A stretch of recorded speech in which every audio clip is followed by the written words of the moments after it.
मधुबन के बाबा, मधुबन के बाबा मुरली वाले, आपका क्या कहना, आपका क्या कहना। ओम शांति। आज 5 अप्रैल 2023 के साकार मधुर महावाक्य हैं।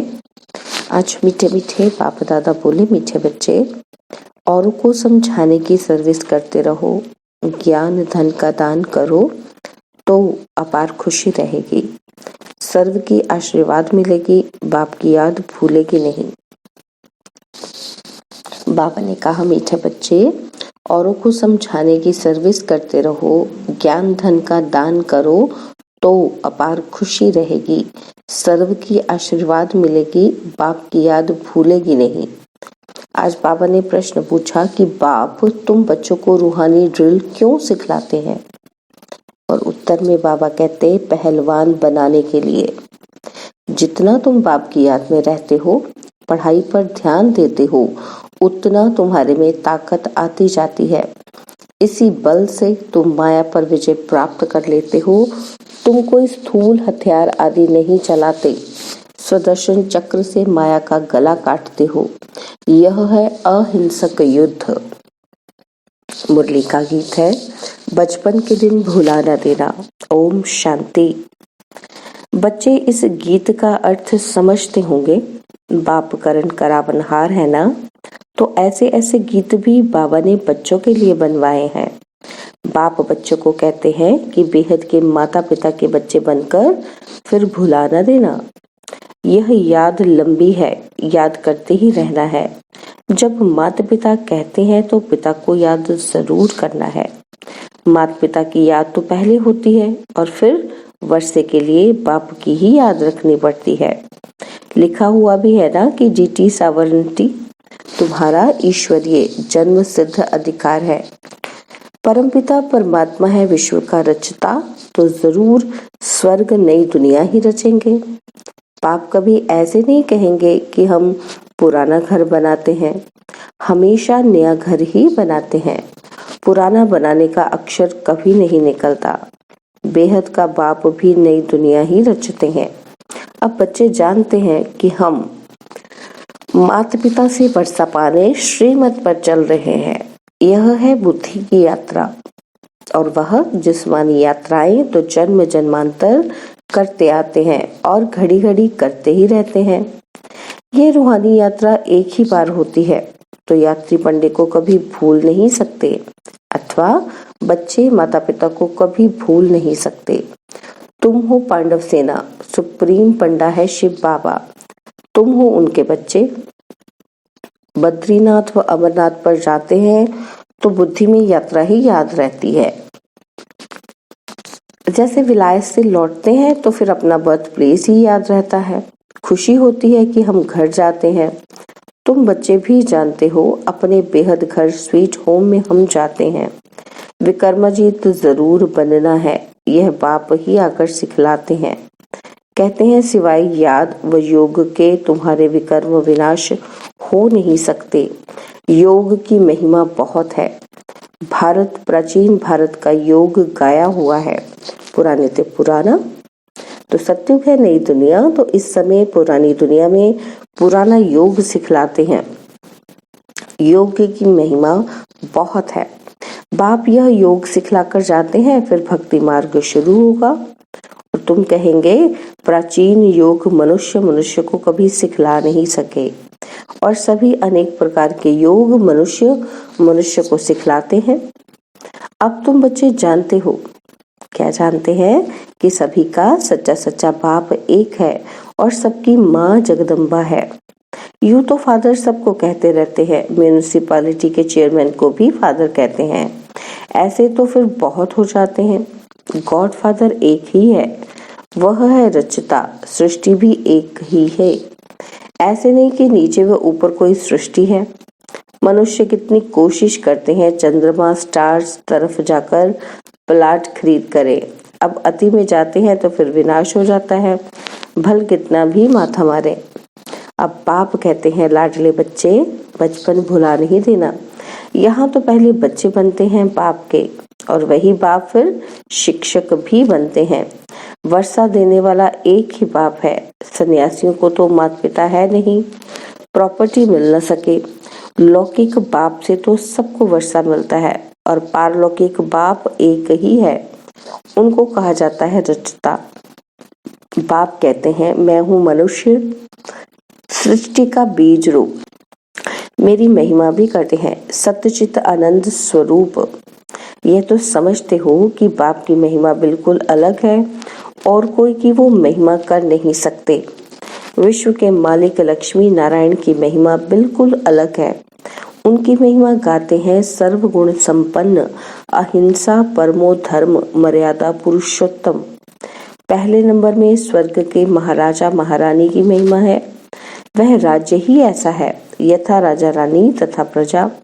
वहाँ दुख का नाम नहीं रहता, प्रजा को भी दुख का नाम नहीं।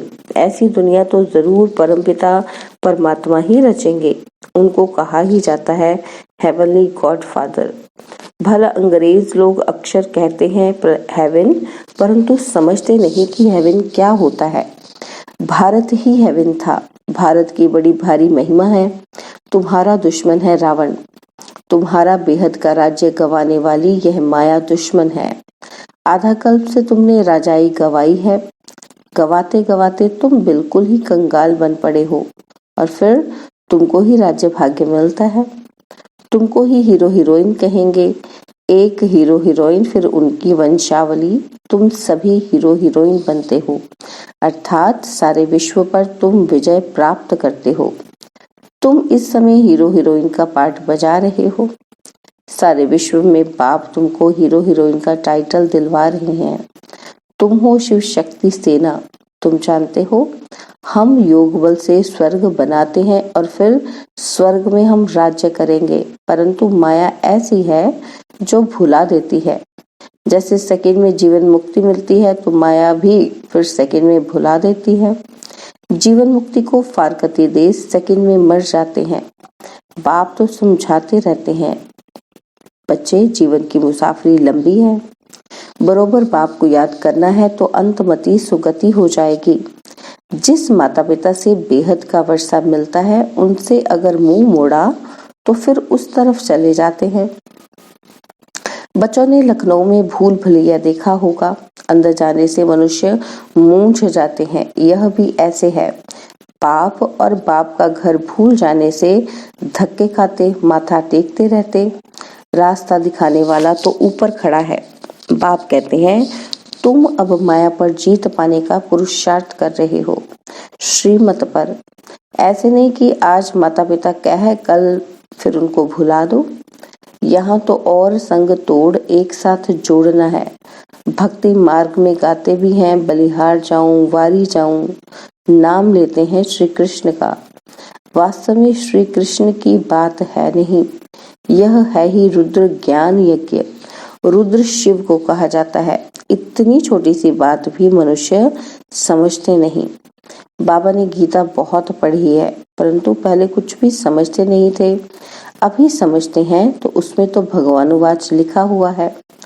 इस रुद्र ज्ञान यज्ञ से विनाश ज्वाला प्रज्वलित होती है। रुद्र ज्ञान यज्ञ को फिर कृष्ण यज्ञ कह देते हैं। रुद्र भी श्री कृष्ण का अवतार है, ऐसे कह बात उड़ा देते हैं। अब बाप कहते हैं, मैं तुमको राजयोग सिखलाता हूँ, तो जरूर नई सृष्टि चाहिए राज्य करने के लिए। दीपमाला पर लक्ष्मी का आवाहन करते हैं तो कितना सफाई आदि करते हैं। वह है भक्ति मार्ग की रस्म रिवाज। यहाँ तो तुम मनुष्य से देवता बनते हो तो जरूर बिल्कुल नई सृष्टि चाहिए। इसके लिए ही पुरानी दुनिया का विनाश होता है। गीता में बिल्कुल क्लियर है, रुद्र ज्ञान यज्ञ से विनाश ज्वाला प्रज्वलित हुई।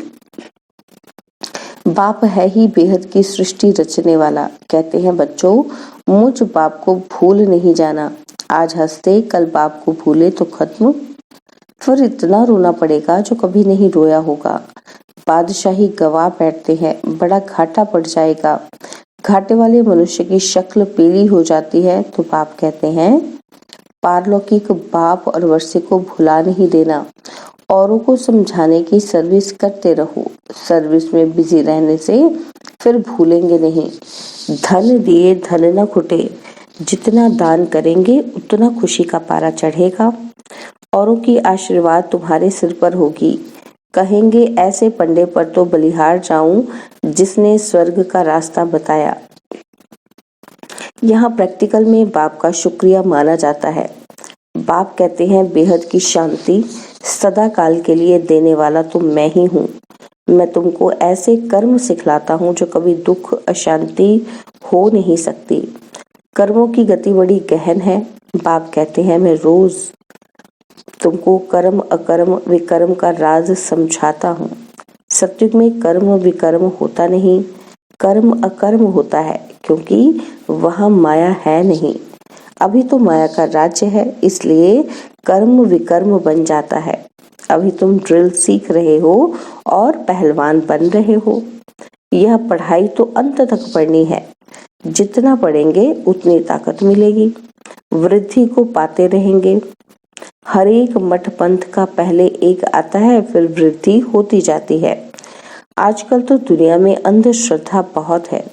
यहाँ तो पढ़ाई है, इसमें अंधश्रद्धा की कोई बात नहीं। वो लोग एक ही लेक्चर से कितने को बौद्धि अथवा क्रिश्चियन बना देते हैं। पादरी लोग ही बहुत लेक्चर करते हैं, फिर ढेर क्रिश्चियन बन जाते हैं।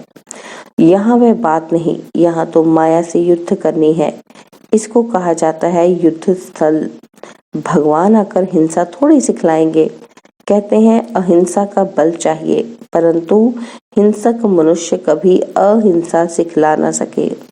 अभी तुम बच्चे जानते हो कि हम बाप से वर्षा पाने का पूरा पुरुषार्थ कर रहे हैं। यह राजधानी स्थापन हो रही है। माला को फिराते राम राम कहते रहते हैं। त्रेता अंत तक 16,108 प्रिंस प्रिंसेस हो जाते हैं। इसमें 8 है मुख्य। 8 रत्नों की बड़ी महिमा है। मनुष्य थोड़े ही समझते हैं कि इनका राज क्या है। 8 तो पास विद ऑनर होते हैं, बिल्कुल सजा नहीं खाते। बाकी 100 तो थोड़ी बहुत सजा खाते ही हैं। बाप कहते हैं बच्चे थक मत जाना, ओ रात के राही। अभी हम रात को क्रॉस कर दिन में जाते हैं।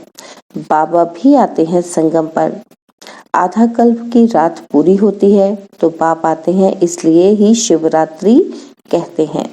शिव बाबा की जन्म पत्री और कोई बता ना सके सिवाय तुम्हारे। ब्रह्मा की रात और ब्रह्मा का दिन बेहद का गाया हुआ है। घोर अंधेरे से घोर सोचना होता है। बाप आते हैं अंत में, जबकि रात पूरी हो दिन आता है। तो ब्रह्मा की है बेहद की रात। ये समझ की बातें हैं ना। तो बाबा खुद कहते हैं कि मैं साधारण तन में प्रवेश करता हूँ। यह अपने जन्मों को नहीं जानता, मैं बतलाता हूँ। ब्रह्मा और बीके के इतने जन्म हुए हैं। इन सब बातों को कल्प पहले वाले ही समझेंगे। हम अभी बाप को जानने से आस्तिक बने हैं। बाप से वर्षा लेते हैं। आत्माओं का बाप एक है। ब्रह्मा भी शिव बाबा का बच्चा है, अडॉप्ट करते हैं ना। खुद कहते हैं कि मैं इनमें प्रवेश करता हूँ और कोई ये बातें कर न सके। बाप कहते हैं लाडले बच्चे, बाप को कभी भूलना नहीं। भूले तो स्वर्ग का वर्षा गवा देंगे, फिर रोना पड़ेगा। कल्प कल्प की बाजी हो जाती है। कल्प कल्प ऐसा करते रहेंगे। अच्छा, मीठे मीठे सिकिलदे बच्चों प्रति माता पिता बाप दादा का याद प्यार और गुड मॉर्निंग। रूहानी बाप की रूहानी बच्चों को नमस्ते। हम रूहानी बच्चों की रूहानी बाप दादाजी को दुलवा जान सिकवा प्रेम से नमस्ते। ओम शांति। प्यारे बाबा, मीठे बाबा, मेरे बाबा, शुक्रिया बाबा, शुक्रिया बाबा, शुक्रिया बाबा। धारणा के लिए मुख्य सार है। पहला पॉइंट है, जीवन की लंबी मुसाफरी में थकना नहीं है। माता पिता से कभी भी मुंह नहीं मोड़ना है और संग तोड़ एक बाप पर पूरा बलिहार जाना है। और सेकंड है, स्वीट होम में जाने के पहले विकर्माजीत जरूर बनना है। श्रीमत पर बुद्धि की यात्रा करते रहना है। बाबा ने आज वरदान दिया, साथ रहेंगे, साथ जिएंगे। इस वायदे की स्मृति द्वारा कंबाइंड रहने वाले सहज योगी भव। साथ रहेंगे, साथ जिएंगे। इस वायदे की स्मृति द्वारा कंबाइंड रहने वाले सहज योगी भव। आप बच्चों को वायदा है कि साथ रहेंगे, साथ जिएंगे, साथ चलेंगे। इस वायदे को स्मृति में रख बाप और आप कंबाइंड रूप में रहो तो इस स्वरूप को ही सहज योगी कहा जाता है। योग लगाने वाले नहीं, लेकिन सदा कंबाइंड अर्थात साथ रहने वाले। ऐसे साथ रहने वाले ही निरंतर योगी, सदा सहयोगी, उड़ती कला में जाने वाले फरिश्ता स्वरूप बनते हैं। स्लोगन: क्वेश्चन मार्क का टेढ़ा रास्ता लेने के बजाय कल्याण की बिंदी लगाना ही कल्याणकारी बनना है। क्वेश्चन मार्क का टेढ़ा रास्ता लेने के बजाय कल्याण की बिंदी लगाना ही कल्याणकारी बनना है। ओम शांति। और अब यह एक बहुत अच्छी वीडियो भी जरूर देखें।